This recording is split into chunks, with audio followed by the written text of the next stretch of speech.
and to assure public health. Proponents of CAFOs claim they bring economic prosperity to rural communities, but the facts prove otherwise. Nearby property values have dropped as much as 70% in Michigan, and for every 2 jobs created by a CAFO, at least 4 are driven away. We've been told over and over that these facilities are good for the local economy, yet these CAFOs have not produced the income that for the area residents.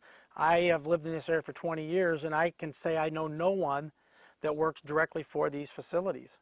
I know they hire migrant workers. I don't know where they're hiring the rest of their labor from. It's not been a boon to the local economy.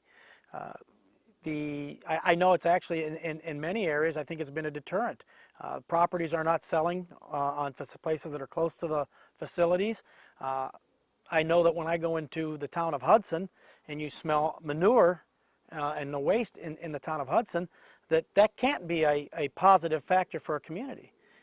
We plan to expand a retail outlet here on the farm, and we had a driveway put in.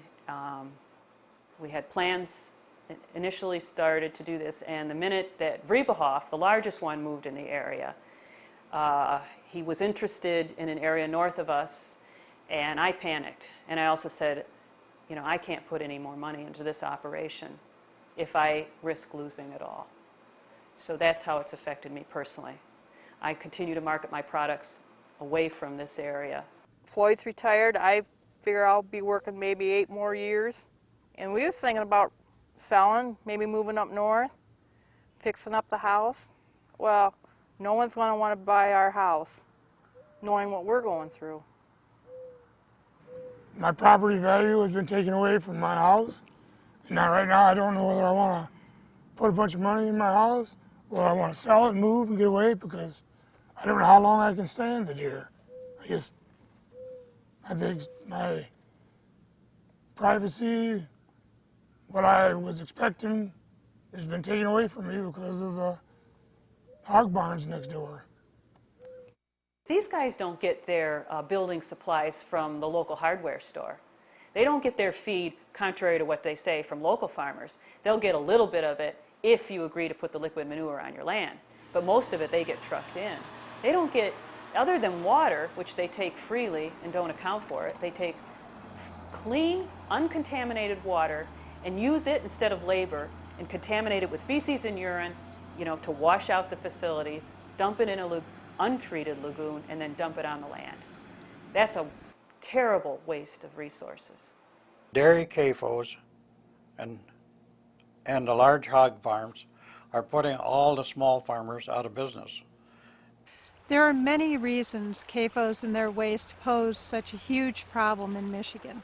State and federal environmental laws treat CAFOs differently than other industrial polluters. Regular water and air monitoring of CAFOs by the state is virtually non-existent due to a lack of funds and untrained staff.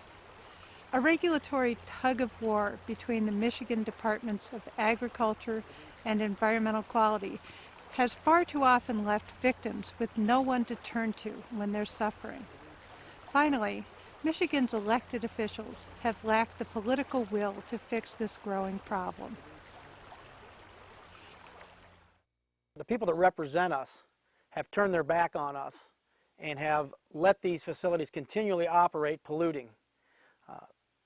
I'm not sure why they do that. I just know they chose to ignore us when they know the facts in front of them.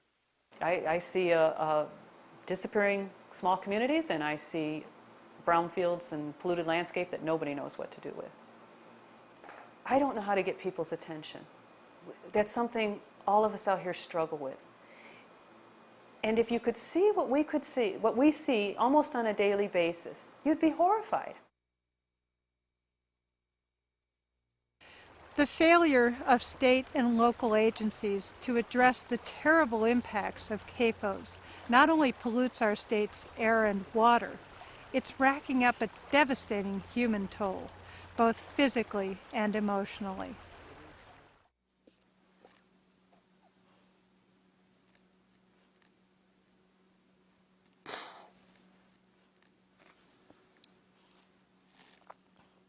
Angry.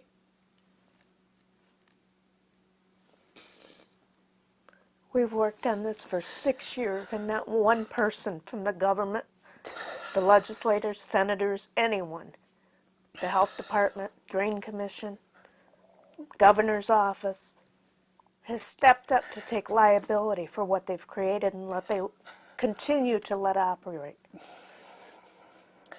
We have to watch my in-laws suffer every day. They live 800 feet from a CAFO. They spread next to their home. We've continuously sent emails to all the government agencies, but nobody wants to be accountable. My folks have suffered due to the stench. They've choked to death down there. I've spent countless hours down there talking with my parents and tried to assure them that there was the way to get through this. And we've found nobody that'll do anything about this, and they suffer every day. They're in their golden years and they got to suffer with this. They suffer through the harassment, harass them on the phone. They try to intimidate my dad and my mom out of their homes. They try to use the liquid manure as a weapon. It's no different than picking a gun up and shooting somebody. It's liquid manure. They spread it all over you, and they think that you ought to stand there and take it. And they think it's funny. They think that this is the way that they're gonna do things.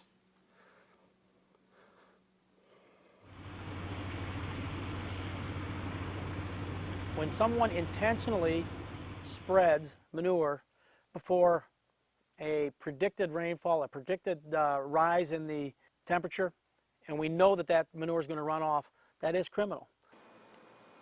I invite anybody to come down here when it's as bad as it is and stand side by side with us and tell us that this is okay. I wasn't concerned. I knew that our government would not allow facilities that pollute the water and the air to operate. I knew that, but then I found out different. I do know that CAFOs pose a health threat to the residents in the area. They pose a health threat to the residents of the state in general. They pose a threat to our tourism industry. They pose a threat to our water supplies. And I think that we need to look at this issue and start to work on solutions. I think we need to do a better job for our citizens in the state of Michigan. The residents of the Hudson area are not the only victims of CAFO pollution. From Lake Huron to Lake Michigan and every place in between, communities and water supplies are being harmed by CAFOs and their waste. Michigan must make CAFOs safe to operate or shut them down. The future of Michigan depends on safe, sustainable agriculture, clean air, and clean water.